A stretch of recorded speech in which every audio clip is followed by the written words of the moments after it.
গল্প রক্তচিহ্ন। ধরুন psychological thriller. স্থান কলকাতা। সময় বর্তমান। ১ অদ্ভুত খুন। কলকাতার এক অভিজাত এলাকায় একের পর এক খুন হচ্ছে। প্রতিটি খুনেই একটি মিল। লাশের পাশে লিপস্টিক দিয়ে লেখা থাকে একটি সংখ্যা। প্রথম খুনের পাশে লেখা ছিল ১, দ্বিতীয় খুনে ২, তারপর ৩। পুলিশ ধরেই নেয় এটা কোনো সিরিয়াল কিলার। মিডিয়া নাম দেয় লিপস্টিক কিলার। ২ তদন্তে প্রবেশ। ইন্সপেক্টর ঈশান ঘোষ, ক্রাইম ব্রাঞ্চের সেরা অফিসার, তদন্তে নামেন।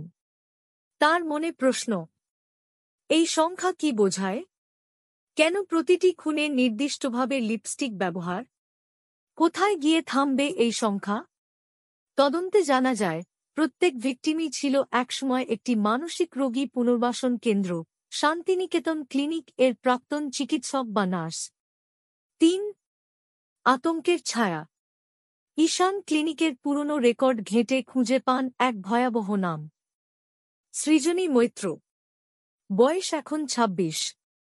সৃজনী ছিল সেই ক্লিনিকের এক রোগী, ছোটবেলায় তার সামনে মা বাবাকে খুন হতে দেখেছিল। মানসিক ভারসাম্য হারিয়ে ফেলেছিল, পরে জোর করে চিকিৎসা করা হয়।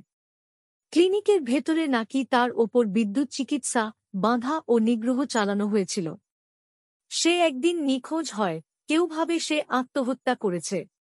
কিন্তু বাস্তবে সে ফিরে এসেছে। ৪ হত্যার ছক। ঈশান বুঝে যান, প্রতিটি খুন পরিকল্পিত প্রতিশোধ।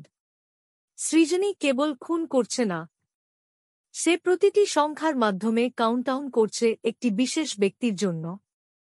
শেষে জানা যায়, ৫ নম্বর খুনটা হবে একজন রোগীর, যে ছিল তার সহচিকিৎসাধীন বন্ধু, কিন্তু তার বিশ্বাসঘাতকতায় সৃজনীকে ধরে ফেলা হয়েছিল। ঈশান পৌঁছনোর আগেই ৫ লেখা শেষ হয়ে যায় রক্তে। ৫ শেষ ধাক্কা। ঈশান শেষমেশ সৃজনীকে এক পরিত্যক্ত মানসিক হাসপাতালে ধরে ফেলে। সে তখন নিজের হাতে কাঁচি দিয়ে লিপস্টিক দিয়ে আয়নায় লিখছে, নেক্সট ইজ মি। তার চোখ দুটো শূন্য, ঠোঁটে এক ভয়ঙ্কর হাসি। সৃজনী ধরা দেয়, কিন্তু কিছু বলে না। মানসিক হাসপাতালে ফের ভর্তি হয়। তবে ঈশানের মনে একটাই প্রশ্ন রয়ে যায়, এই সব হত্যার পরেও সে কি শেষ পর্যন্ত পাগল, নাকি খুব ঠান্ডা মাথার প্ল্যানার? গল্পের বার্তা।